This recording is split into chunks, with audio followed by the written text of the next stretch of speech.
Starting down with you, Kathy. Kathy Steer, City Recorder. Nick Anderson. Randy Weldon. Susan Waukee. Mayor Williams. Kip Ward. Judy Casper. Deanna Hinton. Ron Chandler. W. Mamone. All right, well, we'll forego pledges of allegiance and such like that. Also, we're going to suspend getting chair's attention. This should just be a time for just lots of questions and answers. We have a good microphone system working. Be sure to speak into the microphone, though. Keep your voices up. And then should it get a little cluttered, I will step in and clean it up. So, Ron, it's all yours. Thank you, and thank you for coming this evening. The purpose of tonight's meeting is just to review generally the budget process, the people that are involved in the budget, how to make some changes to the budget that will come to you, and so forth. Let me begin first with a brief discussion on who presides at this meeting. At your first budget meeting, which it will be on April 17th, the first item of action that you have is to select a presiding officer.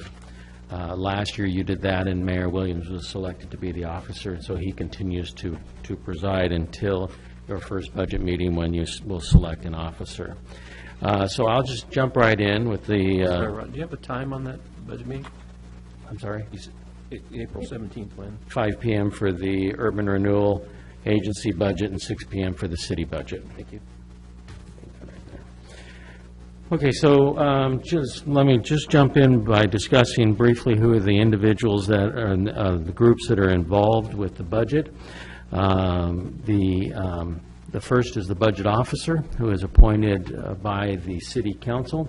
In our case, that is dictated by the charter, which appoints the city manager to be the budget officer. And then, of course, I work with the staff in preparing the budget.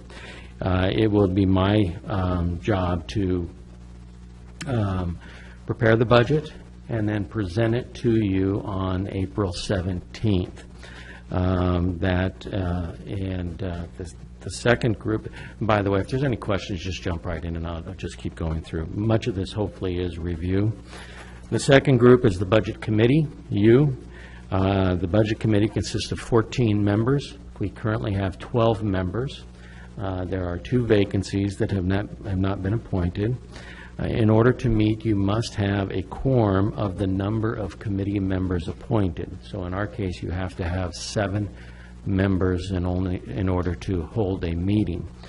To approve the budget, you need a quorum voting to approve the budget of the entire budget committee. So in other words, you need 8 people to approve the budget. Now, for example, if you had 8 people here, you could hold a meeting because you have a quorum, but all 8 of the people in attendance would have to vote for the budget. You have to have 8 people to approve the budget. Okay. The budget committee, as I mentioned, will hold its initial meeting. We are planning on holding 3. Yes. Excuse me, being new to this process and to this group, we have Randy, who I introduced myself to. Who else who is not here? It is the city council members. I've got it right. The city council members, Dee Ritchie, James Scrutton, Doug Holbrook, Randy Weldon, and Jim Davis. And then we have 2 vacancies. And do we have applicants for those 2? We have 1 applicant. 1 applicant. And so the counselors who are appointed to do those interviews simply need to conduct those interviews and bring it to the city council. Do we know why they're not here? I mean, are they excused? I'm just curious. Yes. Are we going to? Well, of the ones that are not here, 2 have called us to let us know they would not be available. The others have not. The 3 have called us to let us know that they are not available. The others did not respond when we sent the information. Okay. Any other questions? Okay. The budget committee is required to hold at least 1 meeting, and one of those meetings has to provide an opportunity for the public to make comment. It is not a public hearing, but it has to be provided for people to make comment. Now, you can do that on more than one meeting if you desire, but it has to be at least one of those meetings. As I mentioned, we have selected, based upon last year, to hold 3 budget committee meetings. If you are like last year's committee, it was a total of about 13 hours that we spent in those 3 meetings going through the budget. The budget material will be delivered to you on Friday, April 7th, which is just 3 weeks from now. As I mentioned, the first meeting is on the 17th, and the first order of business will be to select a presiding officer. The second and third meetings are on Monday, May 1st, and Monday, May 15th. Now, all of those will begin at 5 p.m. with the first hour dedicated to the Urban Renewal Agency budget, and then beginning at 6, the City Council budget, or I'm sorry, the city budget. We have traditionally, as I mentioned, you have to give the public an opportunity to speak. We have traditionally done that at the first meeting, and it can be more if you desire. The City Council, or I'm sorry, the Budget Committee approves the budget and then sends it on to the City Council. We are anticipating that you will approve the budget on May 15th.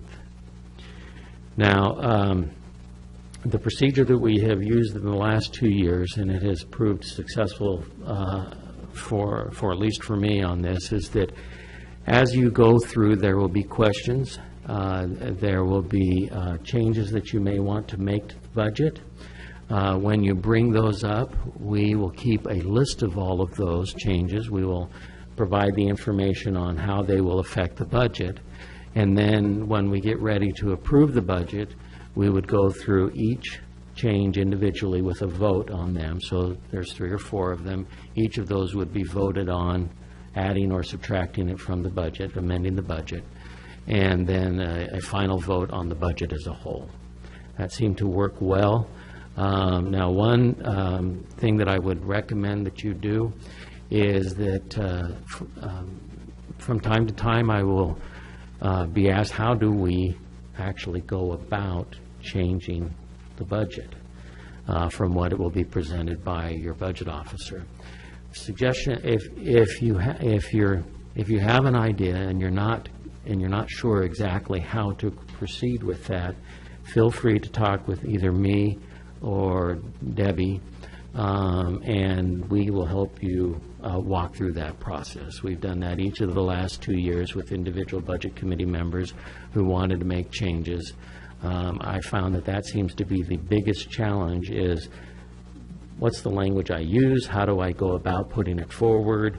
I've got an idea, I'm not sure how to present it. So feel free to contact me, and we will be happy to assist you in putting together what is needed so that you can make those presentations. Now, the other part that I want to mention is that there's often questions that require research on the staff's part. If you know those questions prior to the meeting, feel free to send us those, give us a call, send us to them in an email, and we'll try to do the research prior to the meeting so that you'll have that available. Sometimes that research may be about a specific budget item. I'd like to change this, how do I do this? Others may be more of a historical nature or a factual nature. How many vehicles does the police department have? We try to anticipate what those questions will be. We're not always successful. So if you have some questions that particularly need some research, let us know in advance, and we'll try to make sure we answer those questions. Following the approval of the budget by the Budget Committee, and the approval includes also the setting of the tax rate. The budget is then advertised with a summary of the budget is advertised. The budget itself is put onto the web page sometime between 5 and 30 days before the budget hearing of the City Council. Okay, any questions about the Budget Committee?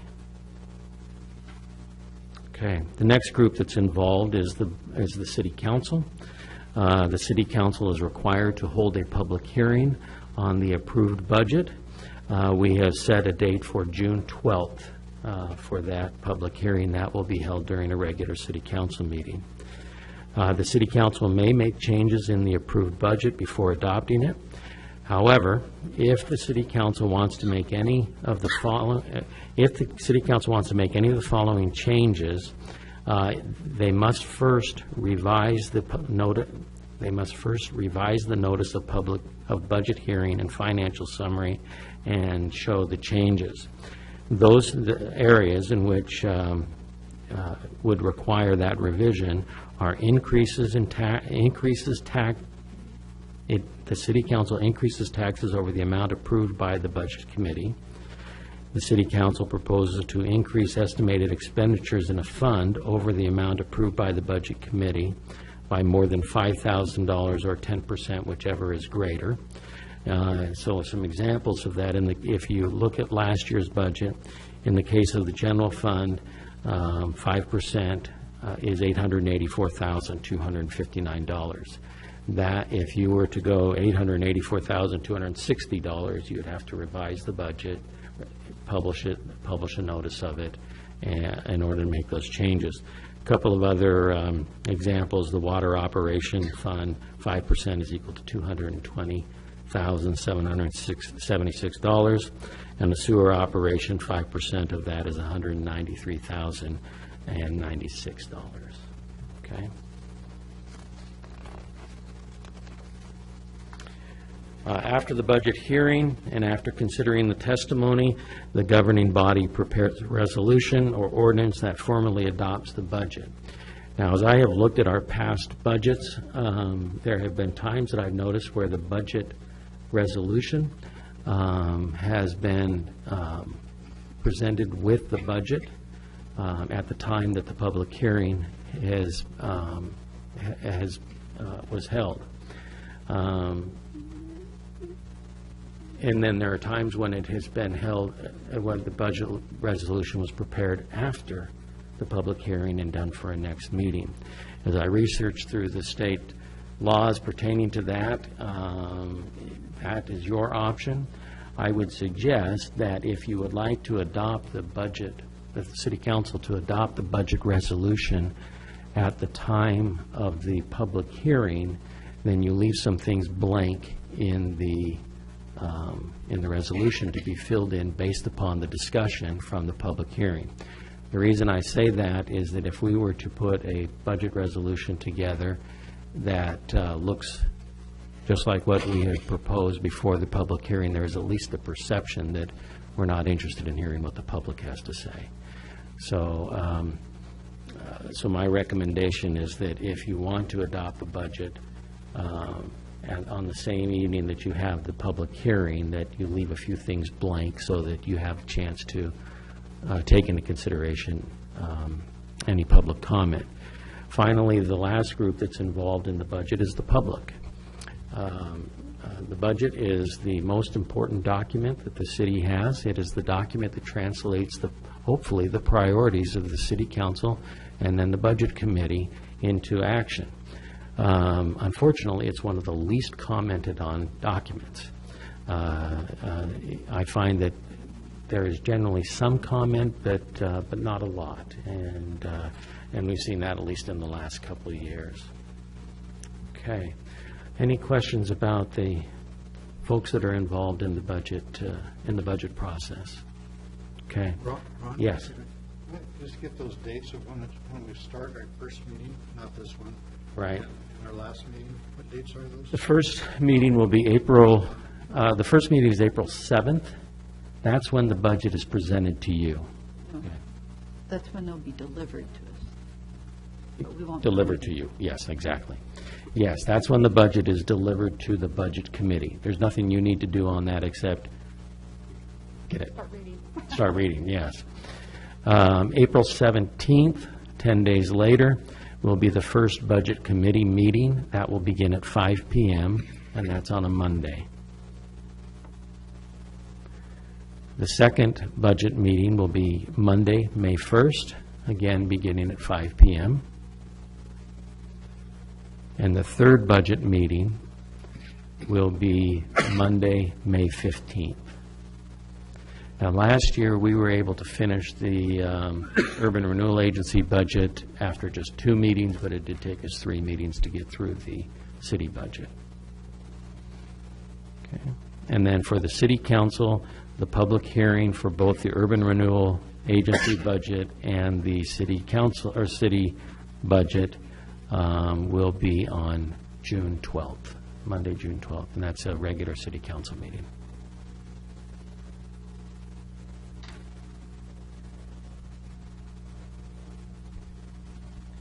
Okay, just briefly, as I mentioned, if you know of questions that you have, please, there's no problem in sending those to us, especially those that need some research, and we'll be happy to try to do that before the meeting begins.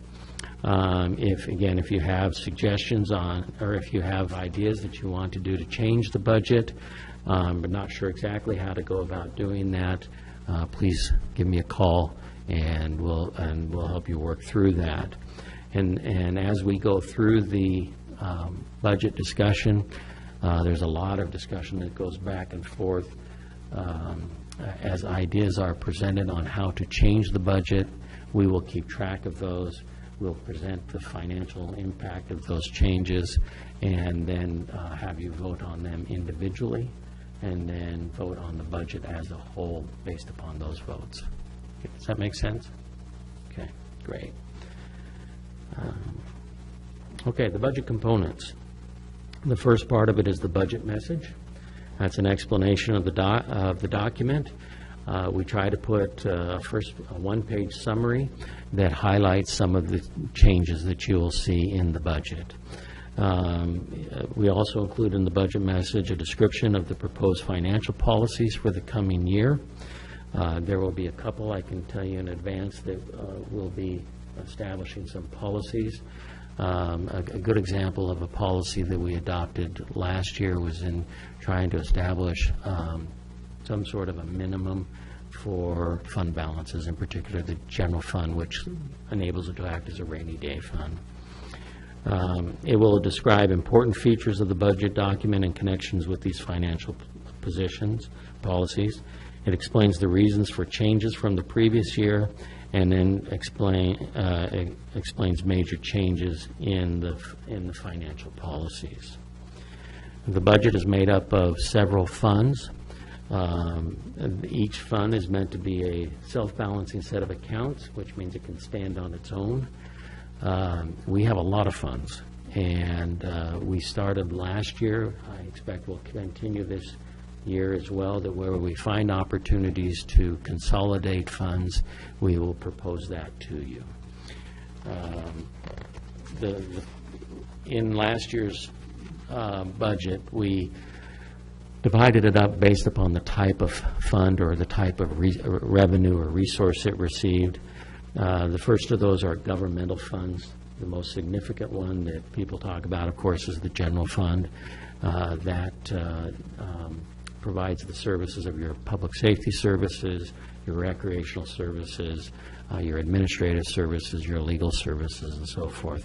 Those funds are generally supported by taxes, with property tax being the biggest source of revenue. We also then divided it up in the second group category were what we call enterprise funds. Those are funds that are meant as much as possible to operate like a business. In other words, the revenues that are received are not supported by taxes. The two that we have are the Water Utility Operation Fund and the Sewer Utility Operation Fund. The third group is the capital funds, of which we have several. Each of these are divided based upon the type of capital improvement that is being proposed. The ones that, again, seem to catch the most attention are the Water Fund, the Sewer Capital Fund, and the Facilities Capital Fund. I might mention one other that seems to catch attention in the governmental funds is the PCB Fund, which accounts for all of the transient room taxes that are associated with our marketing campaigns and for the city. The fourth type of funds that we have are internal service funds. Those also operate like a business. Their customers, however, are the city, other city operations. We have three. The first is the Vehicle Maintenance Fund. We have an in-house vehicle maintenance operation, and they charge the other funds as though we were contracting those services with a private vendor. The second is the Informational Technology, or the IT Fund, same way. One of the most interesting trends that you'll see from past budgets is the importance that IT has become to the city. As I have followed the trends and looked at them closely, it's from about 2007, you see the significance of the IT budget. And then the third is the Geographical Information Systems. That's really our mapping systems, and they provide service again to all of the other operations of the city. The final type of fund is our debt service funds, of which we have four. We have a sewer bond fund, a water bond fund, an unbonded assessment fund. And why don't you explain what that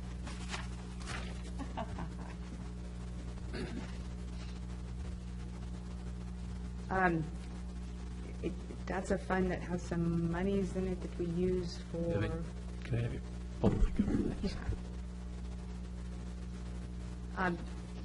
recent usage of that fund has been for the recent LID, local improvement districts that we have done for sewer and water.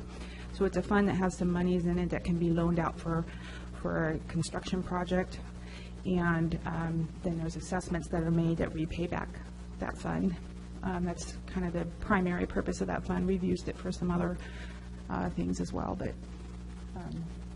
And the final bond fund then is the Urban Renewal Agency Bond Fund.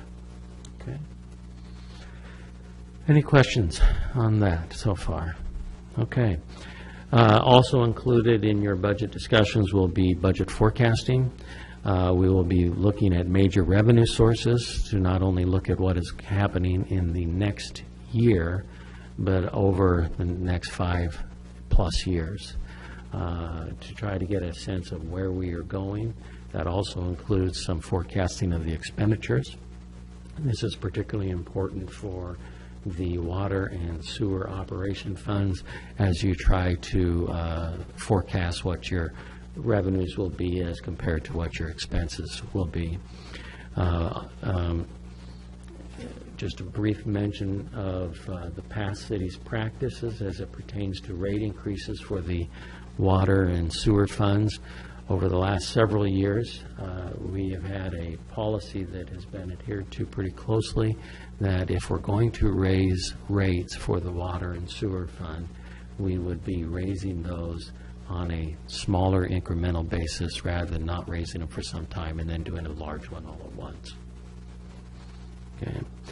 Major expenditures will also be discussed. Some of those that are always a part of the discussion, of course, are salaries, retirement.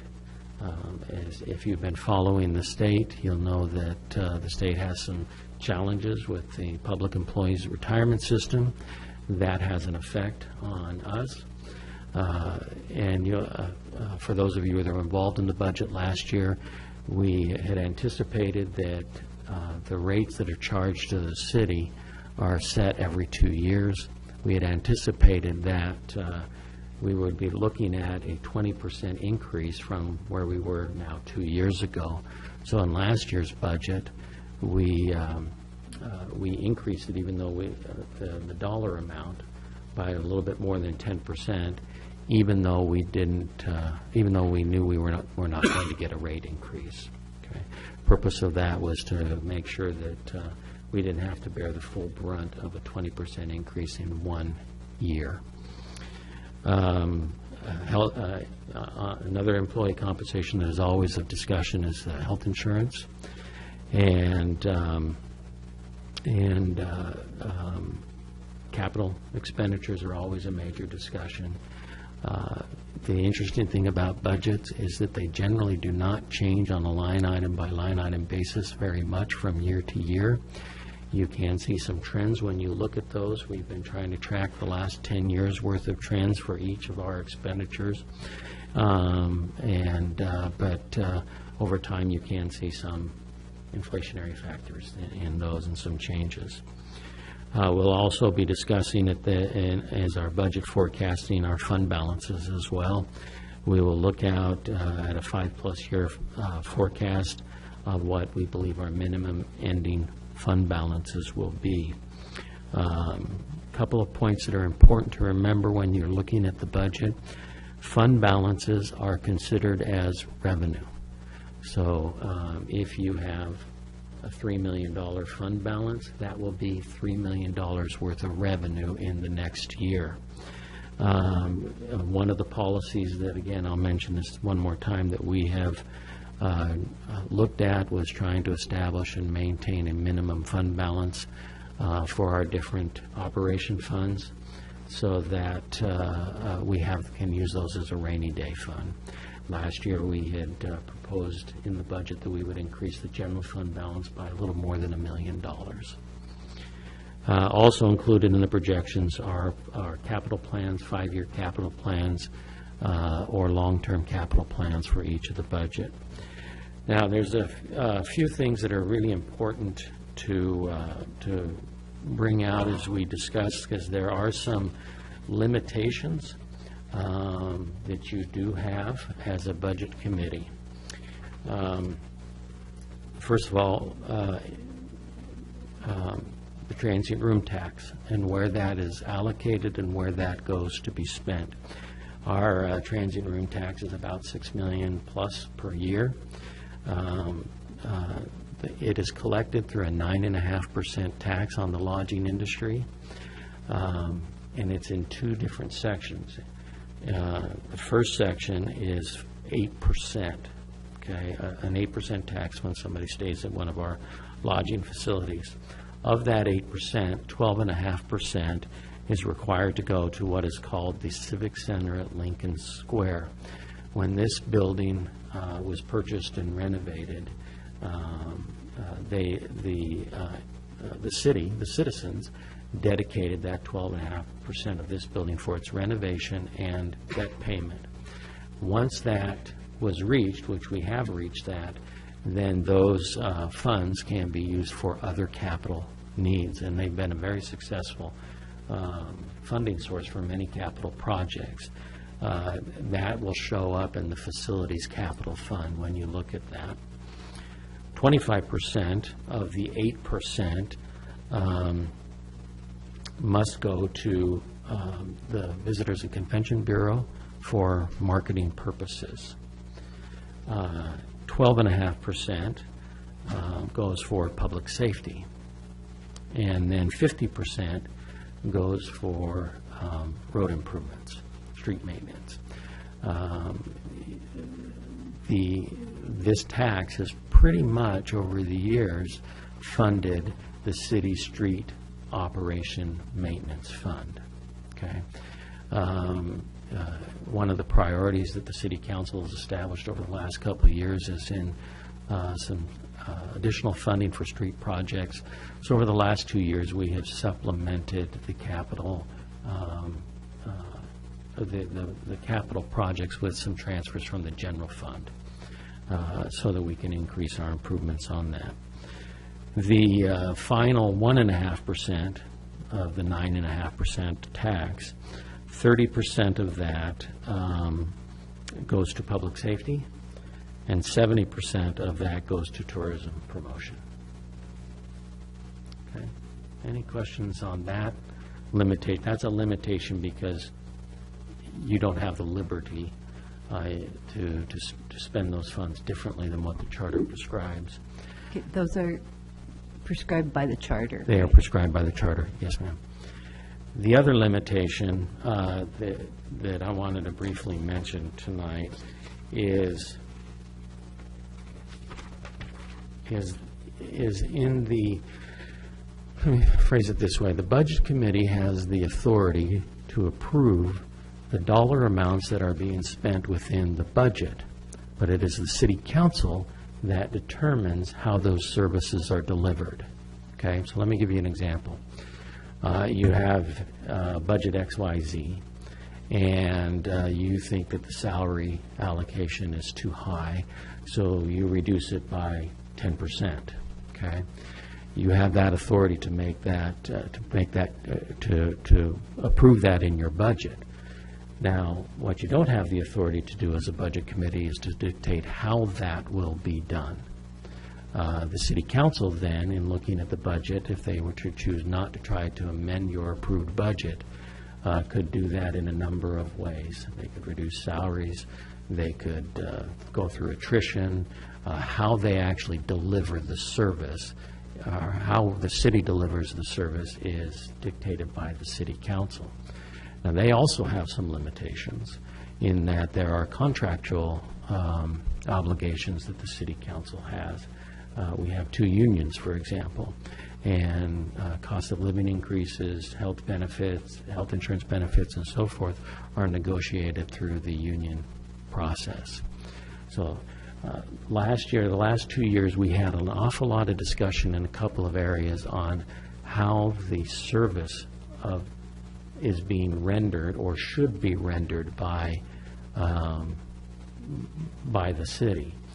Now, it's hard to divorce yourself from just the dollar numbers from the service, but just know that if you want to change the budget or if you want to approve it with something, that doesn't always going to mean it's going to be provided in the same service that you think it would as a budget committee, because that responsibility lies with the city council.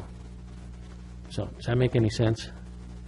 Okay, it's probably one of the toughest things to do. We spend a lot of time in our budget meetings talking about how services are delivered. But again, in the end, you approve a dollar amount that you want to spend in different areas of the budget. Okay.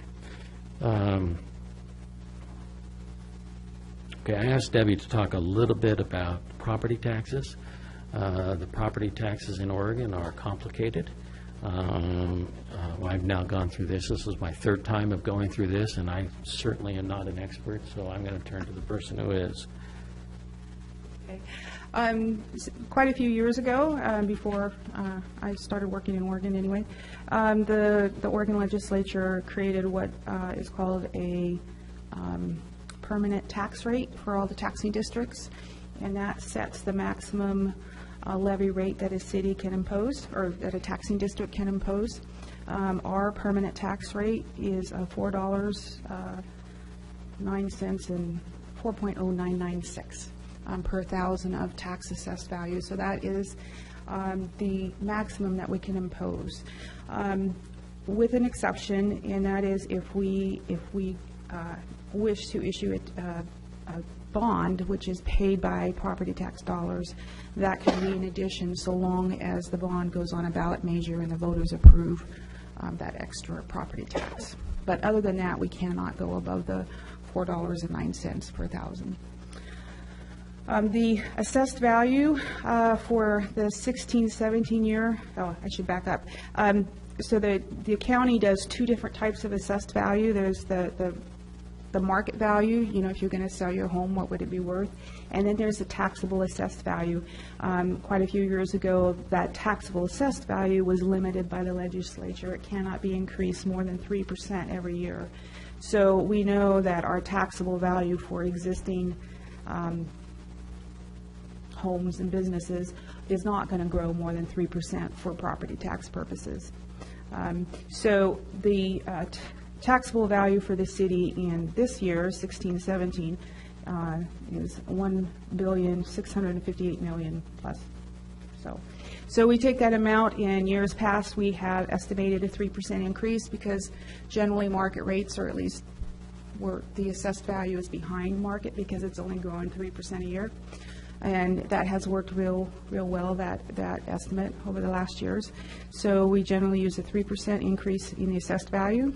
And then we have to back out the taxes that are associated with urban renewal, and that is when the urban renewal was formed, the tax taxable value in that district was set, and any increase in the value, those taxes that normally would have gone to us or to other taxing districts are diverted to urban renewal. And a couple years ago, we changed from taking all of that to only taking 20% of what urban could take. So we have to back that out. That's about $50 million. And that leaves us an estimated assessed value for the 17-18 year of $1.675 billion.